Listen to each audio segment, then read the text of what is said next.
My name is Kayla Menninger. Today is March 20th, 2021, and I'm here with Sarah Moore to ask her questions about her COVID experience. Sarah, would you like to introduce yourself?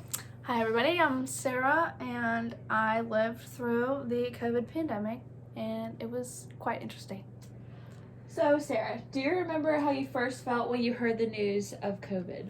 I remember that my parents were quite worried about everything that was happening, and at the time I was working at Tropical Smoothie, and I remember one time this lady came in and she was like coughing everywhere, and so like I went the extra mile to like go through and like thoroughly clean like where she was sitting and everything. So we were really worried about it, and I initially just felt like everything was so unreal and hard to comprehend.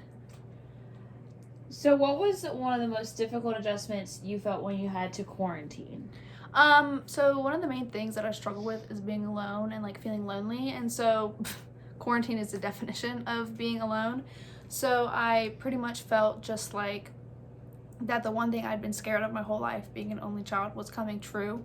And that kind of made my mentality like crumble. And there were days that I would just lay in bed and my mom literally had to like drag me out of bed and like put me in the car and we'd go for drives. So that's the main thing that I struggled with.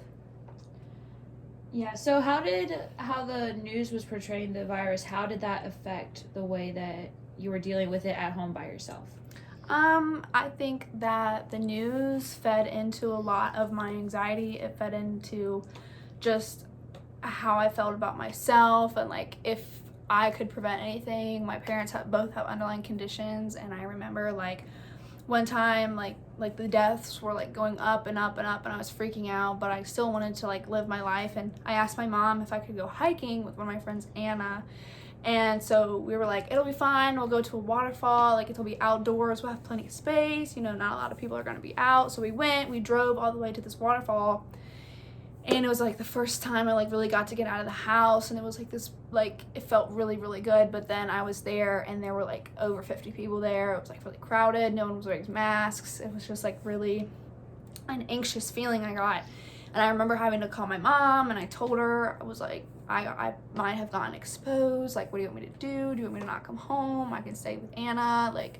And there was this whole thing, and we eventually ended up like moving all of my stuff down to the basement where we currently are. And yeah, that was just really hard to like think of me even being the reason that my mom or dad could have gotten sick. And so like the news kind of fed into that as well.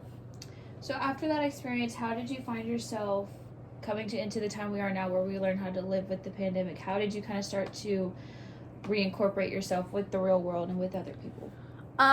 Something that really made me feel like more hopeful about myself was, I remember on my birthday, I'm pretty sure it was you that set up we did like a little parade, and like where everyone drove by. And I remember like, so we laid out a blanket on my front yard, and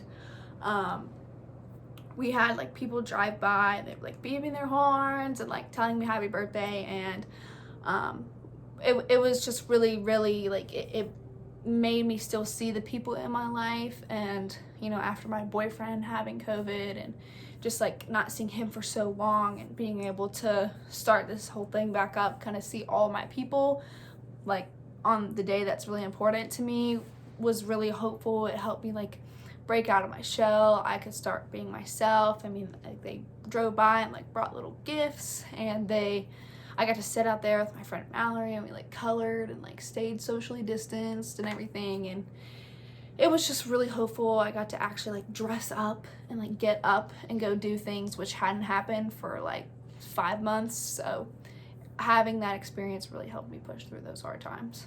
Yeah, I'm sure getting to see all your friends and stuff really definitely helped. So now that we're kind of a year after the pandemic has started, how do you think that you've changed and you've grown through that? Honestly, the number one thing that I say that I've grown from is learning to be alone and learning to be okay with the time that I have for myself, and just really valuing the people that I have around me and the people that I get to see every day. Well, thank you for sharing with us, Sarah. Yes, thank you.